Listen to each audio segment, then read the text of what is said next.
Kanina lang kagigising lang natin, mga bandang 3:30 ng umaga. Tayo ay nagre-reply sa mga inquiries ninyo sa ating Mang Mags FB page. Ayan. Medyo marami-rami tayong na-replyan ngayong umaga. So, kahapon, bago kami mag-session, pinilit ko munang replyan yung mga inquiries ninyo. Pero hindi ko po siya natapos, kaya ngayong umaga pagkagising ko, siya po yung agad kong ginawa habang ako ay nakahiga pa. So, may mga nabasa akong mga inquiries, mga iba't ibang katanungan kung ano raw yung dinaramdam ng kanilang mga manok. May mga nag-ano pa nga yung necropsy para lang maipakita sa akin, maibigay ko yung aking opinion kung ano yung ikinamatay. Ayan, so parang niyang inautopsy yung kanyang manok. After nating mag-reply, may isa akong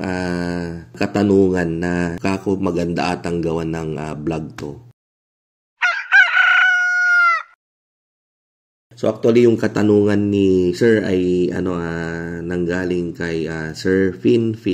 Sila ay taga Bustos, Bulacan. Yan, ang sabi ni Sir, meron daw silang 1,500 square meter na lupa. Ngayon, mga ilang heads daw, ilang capacity, yung pwede nilang ilagay doon sa kanilang property. Palagi nyo pong tandaan na kayo po ay magpapagawa or gagawa mismo ng housing ng inyong RTL. Ang standard po na lapad ng inyong housing na gagawin ay palaging nasa 11 feet po siya yung lapad. Yan po yung ang battery cages ninyo ay magkaharap po yan side by side at sa gitna po yung daanan. Gaya po ng ipapakita natin dyan sa video. Ngayon, yung haba po ay depende po sa capacity na gusto ninyong ilagay. Kung sakaling halimbawa gagawin yung 504 heads capacity, kailangan pong 36 feet yung haba po niyan. So, magiging 11 feet by 36 feet ang haba. So, ang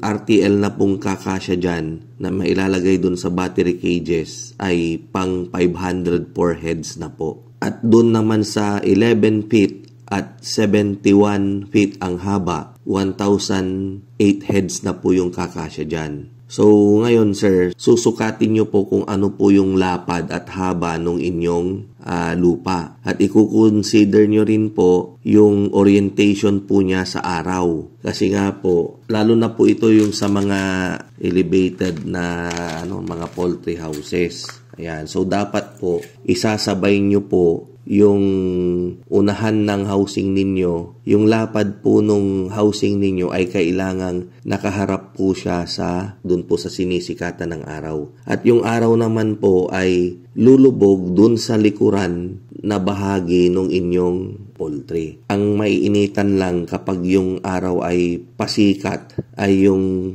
malit lang na porsyon ng inyong housing. Yung dun lang po sa unahan. Ayan. Pero syempre kung minsan rin may mga property din kasi na makitid siya. Kaya hindi niya kakayanin yung malaking capacity kapag i-adapt natin dun sa nakagawian natin.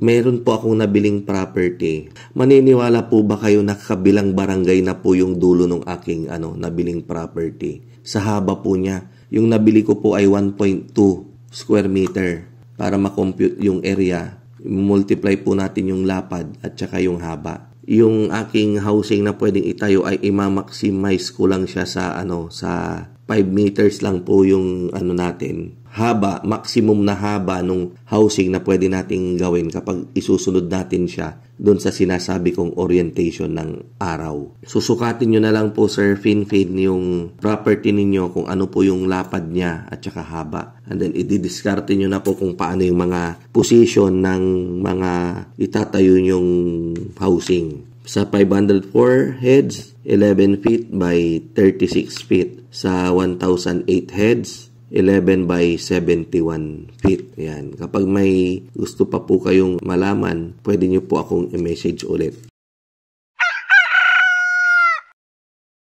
So, sana nabigyan ko po kayo ng idea regarding sa topic natin today. Ayan. So, kita-kita po ulit tayo sa mga susunod nating vlog. Once again, ito po ang inyong kaibigan, ang inyong kamanukan. Walang iba kundi si Mang Mags. Mabuhay po tayong lahat and God bless.